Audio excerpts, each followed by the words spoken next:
persona que es discípulo de la Academia de la Divina Sabiduría, Fraternidad Cristiana Universal, que tienen como base del estudio de las escrituras transcritas en los archivos de luz. Él va a dar una ponencia sobre la creación del universo y la ley de la preexistencia.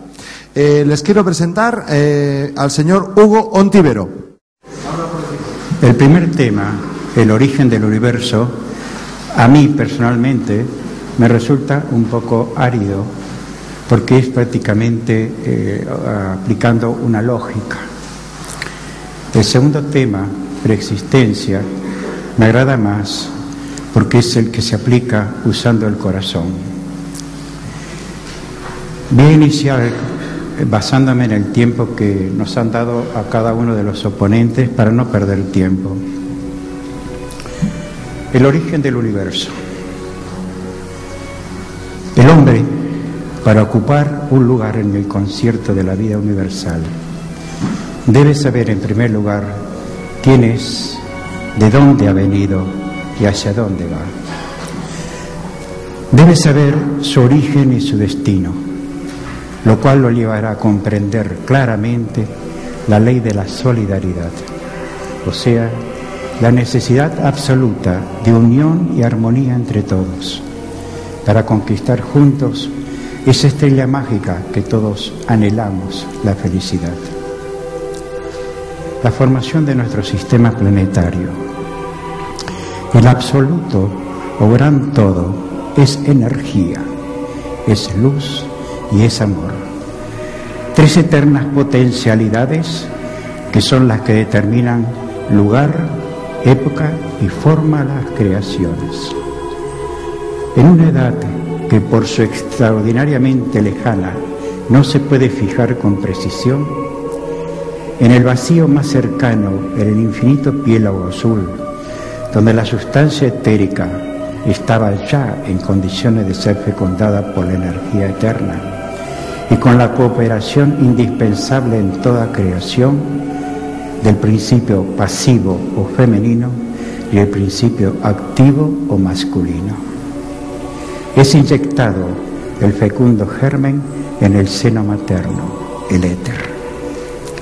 Una ígnea burbuja, como un botón de fuego, se plasmó en el fondo oscuro del vacío, por el cual se fue diseñando levemente la nueva espiral en graciosas curvas que se iban dilatando paulatinamente hasta ocupar una enorme extensión. La espiral diminuta y sutil se transformó en nebulosa primero y después en gran nebulosa, salpicada a intervalos de hebras de luz y chispa de fuego, y cuando la energía consiguió imprimir a la nebulosa el impulso necesario para el girar vertiginoso y permanente, se recogió en sí misma el impulso creador, que equivalía a dar la voz de cese o quietud, porque la gestación estaba hecha, y ella sola seguirá su proceso evolutivo en el largo y pesado correr de las edades. Fue pues el éter, cargado de fuerzas vivas, la primera madre de nuestro sistema planetario, como lo es de todos los sistemas estelares que forman los incontables universos del espacio infinito.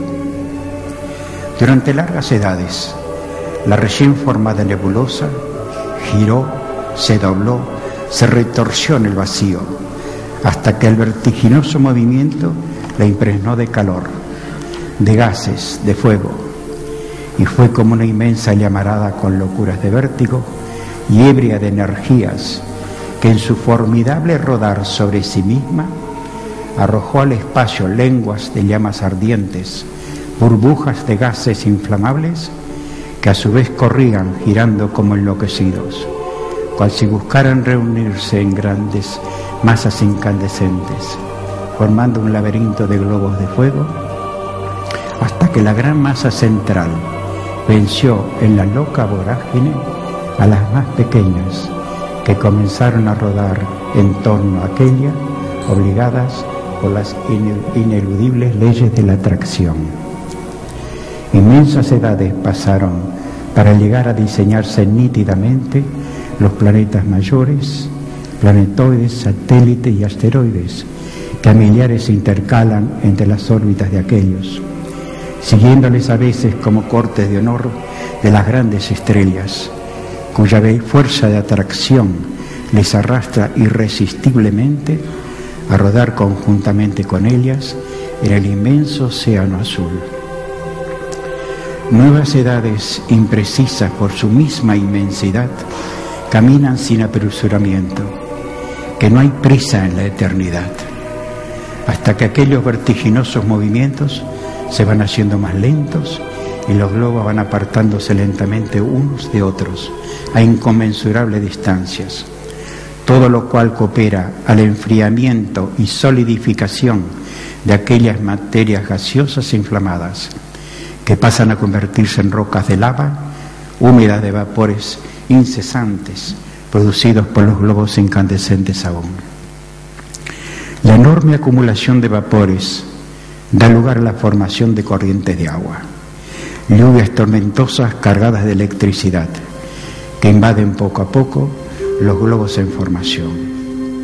Y cuando después de otra inmensa cadena de tiempo, esas aguas consiguen estacionarse en las oquedades de las montañas de lava semiapagadas y aún humeantes, formando lagos hirvientes y pantanosos.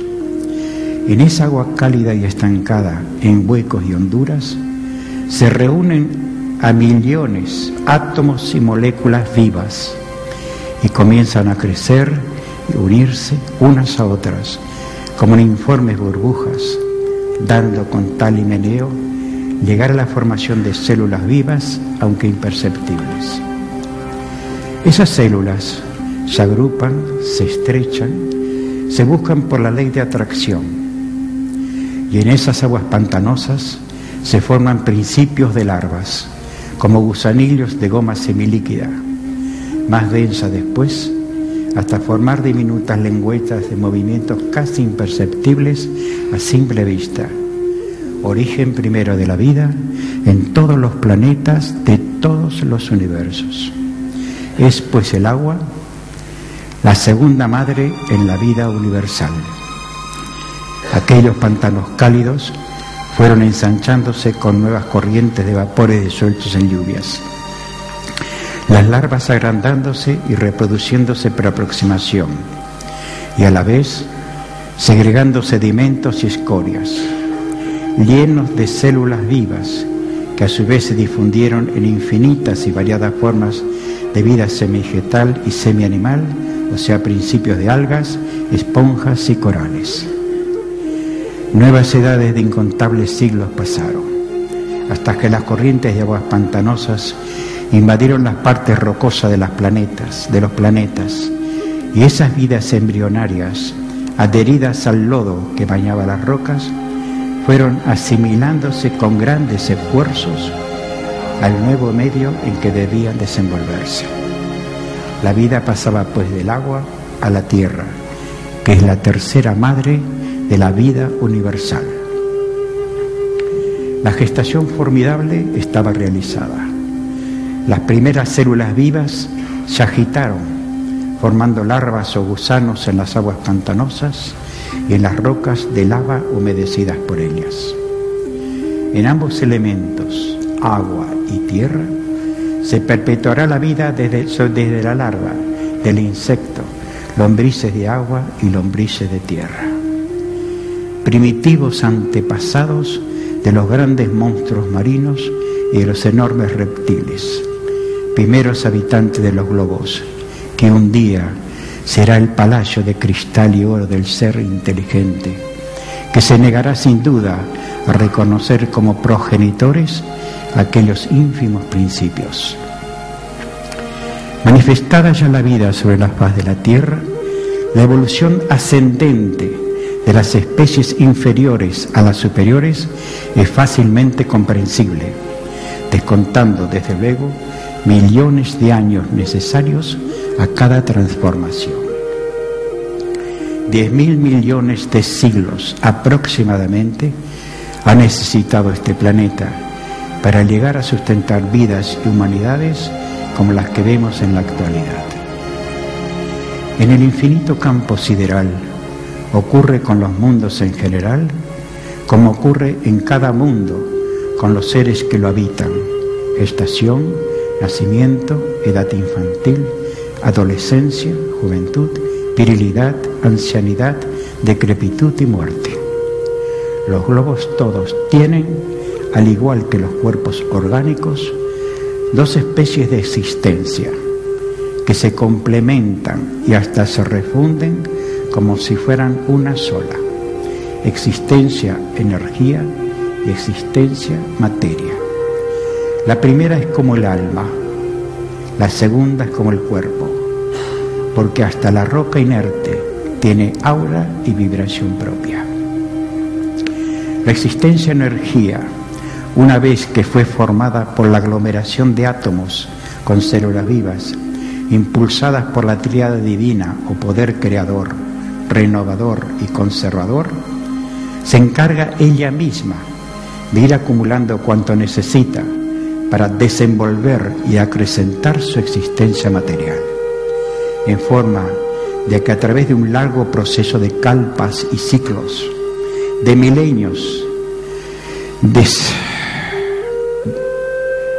siglos y de años, vaya poniéndose en las condiciones necesarias de cumplir el fin a que está destinada, o sea, para habitación de humanidades, con vida física primero y con vida espiritual purísima después. Cuando el tiempo de ser habitación de humanidades, la existencia energía, o sea, el inmenso doble astral o alma de aquel lobo, va saliendo lentamente hacia un lado. Cuando el globo fuera abandonado por la energía, toda vida se extinguirá, tal como queda el cuerpo muerto cuando el alma o principio inteligente le abandona por lo que se llama muerte. He ahí el origen de toda energía, de todo amor, de toda idea.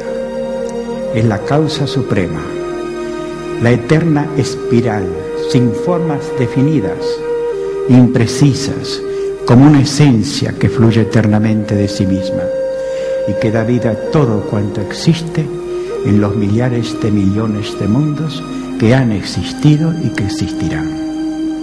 Es el gran todo, la idea suprema, el amor infinito, el eterno ideal sin formas, porque es una luz, una esencia, una permanente vibración. Voy a leer un pequeño párrafo extraído de una de las obras de las cuales somos estudiosos.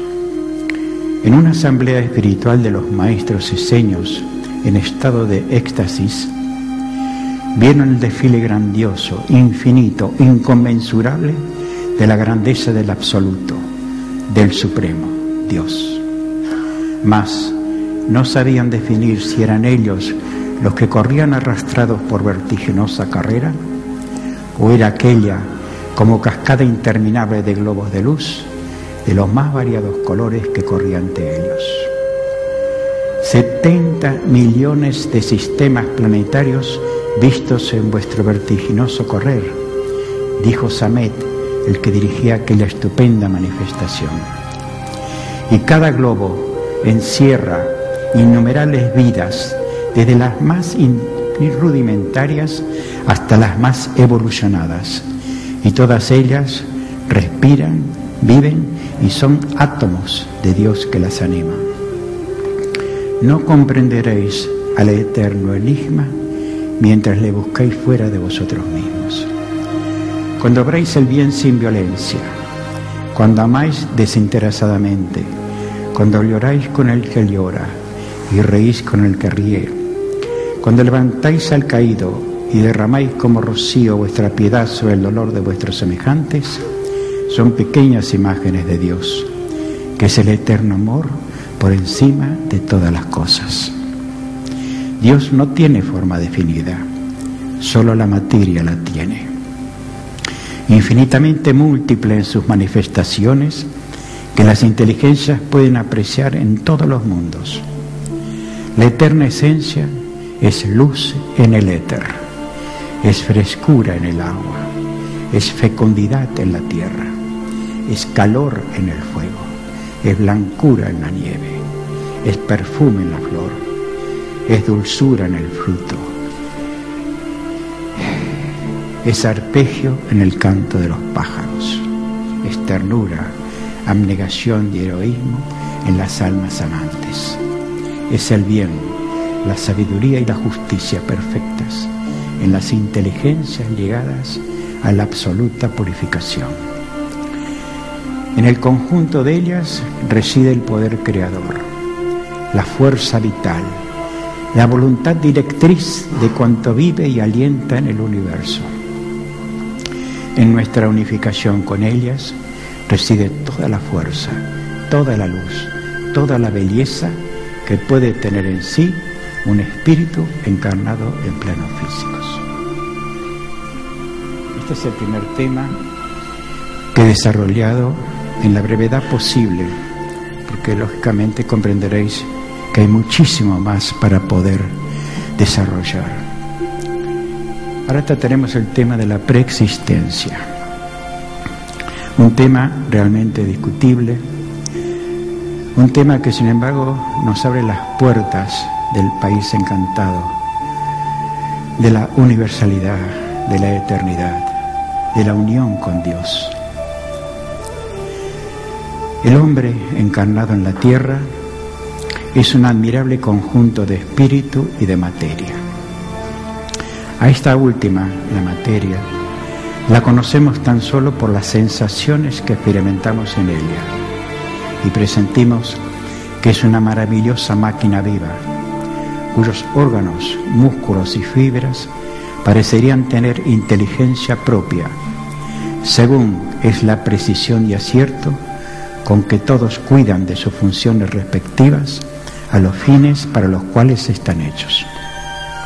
Y así, el pobre cuerpo maltratado del más infeliz esclavo es una de las grandes maravillas creadas por el Supremo Hacedor.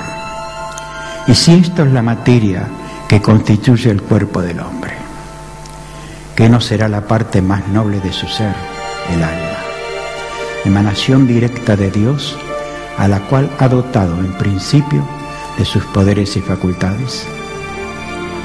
El ego o yo superior, que es la verdadera alma, emanación de Dios, crea sus personalidades para realizar las existencias sucesivas mediante las cuales se engrandece y perfecciona. Las rosas se van cuando han cumplido su etapa de existencia, pero ellas volverán en la próxima primavera y en el mismo lugar, si no viene una mano criminal que corte el rosal a ras de tierra y queme luego sus raíces. Tal como la psiquis humana, la divina chispa que se enciende y se apaga para aparecer de nuevo acaso en el mismo lugar donde se extinguió la vez anterior, o en otro, elegido a su gusto y ordenado por un designio superior. Por la eterna ley de la preexistencia, las almas van encontrándose en etapas sucesivas, como los eslabones de una cadena nunca interrumpida y eternamente renovada. Leyendas, dramas, historias, poemas y tragedias surgen como borbotones de luz, donde las almas, chispas de luz de eterna vida, van dejando algo de sí mismas en cada existencia, para encontrarlo en la siguiente y continuar así la obra empezada en siglos anteriores. La sabia ley de la justicia divina, que las escuelas de sabiduría llaman preexistencia, o sea, las existencias físicas repetidas continuamente en el correr de las siglas y de las edades, tan admirablemente ordenadas y dispuestas, en el que hoy es un soberano déspota y cruel, y que se pasea sobre las cervices inclinadas de sus súbditos, en otra encarnación futura vendrá a vivir la vida del esclavo, para que otro déspota lo pisotee como un gusano, tal como lo hizo él en su existencia anterior. La ley de la evolución nos dice mucho. La ley de la persistencia nos habla también alto, no obstante, las sombras son aún muy densas. La sabiduría divina enseña a los hombres que Dios es amor infinito, justicia inexorable, poder absoluto, energía suprema, vida eternamente renovada en todas y cada una de sus creaciones, desde los más radiantes soles que pueblan la inmensidad hasta la más insignificante larva que forma su colonia en una burbuja de espuma o en la grieta de un peñasco. La ley de la persistencia ¿no se manifiesta acaso en el recuerdo traducido en forma de simpatía? Hay tantas circunstancias y hechos que son una realidad y que dejamos pasar inadvertidas porque la grosera vida física nos lleva a dudar o negar todo aquello que no perciben nuestros sentidos. Si el poder invisible es suma justicia y sumo bien, ¿por qué existe el mal y la injusticia? ¿Por qué el crimen, el robo, la usurpación, la violencia? La tierra, el mar y el trabajo pueden dar al hombre cuanto necesita para su vida. La célebre Academia de Atenas, fundada por Platón, llamado el Divino, porque en su tiempo, o sea, más de 3 siglos antes de Cristo, fue quien más descorrió el velo del gran enigma para esclarecer ante la humanidad los caminos que recorre con los ojos vendados y los pies vacilantes. Si todos los hombres supieran que su vida es eterna, que solo los cuerpos mueren y se desgregan en polvo, y que a través de repetidas vidas terrestres pueden llegar a la perfecta felicidad que buscan, habría más justicia, más bien y más comprensión en la humanidad. Es decir, que vosotros, yo y todos hemos vivido muchas vidas antes de esta, y si en la presente vida creemos haber obrado con justicia y equidad, en la de más atrás, en la remota edad de los comienzos de la razón, ¿qué habrán sido esas vidas primitivas e inconscientes, brutales, casi a nivel de las feroces bestias de la selva? Las escuelas de divina sabiduría que hubo en todos los tiempos, como la Academia de Platón, han llamado a esa época por la que pasan todas las almas evolución primitiva, o sea, un deficiente razonamiento, un egoísmo desmedido, sentimientos innobles y bajos y a veces pasiones feroces. ¿Cómo han de corregirse y pulirse esas enormes monstruosidades? De la misma manera que un padre corrige a sus hijos en la primera edad, no dándoles todas las satisfacciones a sus desordenados deseos, sino privándoles de los medios de satisfacerlos, aunque sea a costa de sufrimientos, protestas y rebeldías. Y por esto, ¿podemos decir que tal padre es injusto? Hay un antiguo proverbio que dice: lo que siembras, eso recoges. Vosotros conocéis la historia de la humanidad, en que los desaciertos, crímenes y violencias empezaron a tiempo y continúan en la actualidad, que por ambición y poder torcieron el camino. Desde entonces, la senda recorrida por el pueblo está toda regada de sangre y se desliza como una sierpe maligna, sembrando el dolor, las devastaciones, asolando países, matando a sus habitantes para quedarse con sus bienes y sus riquezas, sin perdonar a ancianos, mujeres y niños. Ahora decidme, ¿puede quejarse el pueblo de sufrir injustamente la pérdida de sus valores? La razón de los actuales sufrimientos son, en primer lugar, la ignorancia, la desunión, el odio, el separatismo entre unos y otros, dividiéndoles un antagonismo profundo, un odio que no tiene curación por la dureza de corazón de la gran mayoría. Esa profunda división ha sido y es explotada con hábiles maniobras por los audaces. Estos datos que os doy de corrida nos ponen en condiciones de formar nuestro criterio con conocimiento de causas y poder contestar acertadamente. Podemos cargar al Eterno Invisible, a la Suprema Justicia la responsabilidad de lo que el pueblo sufre actualmente? El pueblo cosecha lo que sembró ayer y hoy. Es por este orden de razonamiento que debemos estudiar y juzgar de todos los dolores individuales o colectivos con que vemos abrumada la humanidad. Y no pensemos tampoco que sea castigo de la Suprema Potencia, sino consecuencias de los propios errores individuales o colectivos.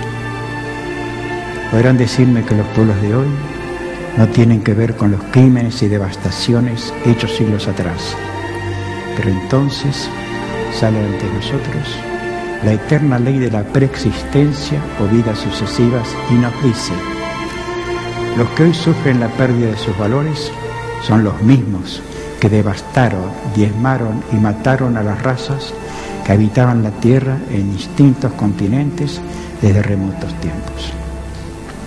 La ley de causas y efectos, que es una de las leyes inmutables de la Suprema Potencia, se cumple inexorablemente.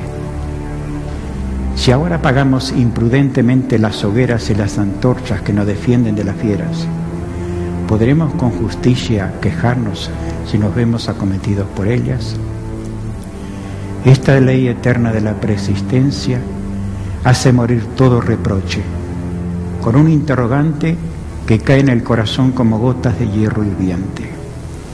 ¿No estuve o estoy comprendido dentro de ese círculo estrecho y mezquino? Cuán doloroso es, amigos míos, el pensar, el meditar y comprender la pequeñez del hombre para asimilar, sentir y obrar el bien, y cuán fuerte es para inventar, asimilar y obrar el mal.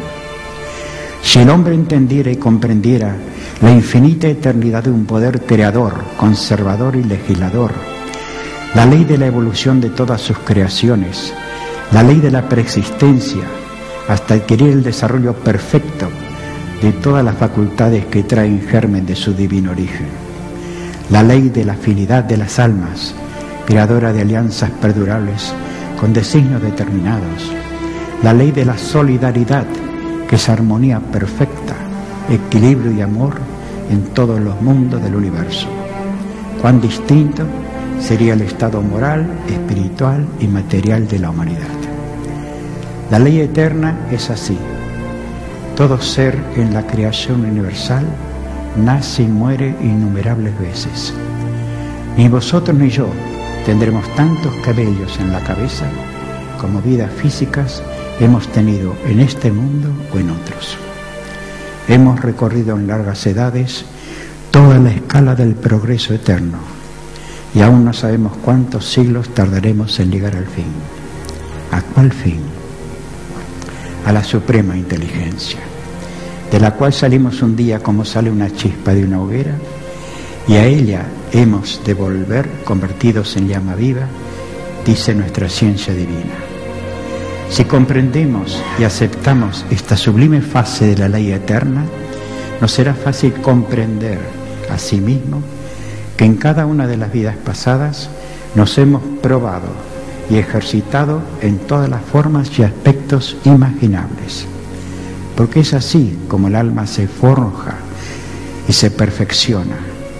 Habremos sufrido errores, habremos cometido desaciertos, habremos hecho obras buenas, habremos subido a posiciones encumbradas y habremos sido esclavos, vendidos y comprados como una bestezuela indefensa. Esa es la ley eterna de la evolución. Si hemos vivido muchas vidas, esas personalidades humanas han tenido un nombre, ignorado de muchos o conocido de todos. Por las facultades espirituales cultivadas, podemos llegar a leer en el más remoto pasado como en el presente. La grandeza de Dios tiene magnificencia de sabiduría y de poder, y tratar de conquistarlas con esfuerzo es el deber de las almas que han llegado a una mediana evolución. De no hacerlo así, más nos valdría haber permanecido sumido en la oscuridad inconsciente de las especies inferiores, donde aún no se ha despertado por completo la inteligencia que vive allí en embrión y que se llama instinto, razón por la cual no existe la responsabilidad ni el libre albedrío. La verdad es una dama muy esquiva, que solo se deja ver de las almas con clámide blanca que la buscan en el seno de Dios.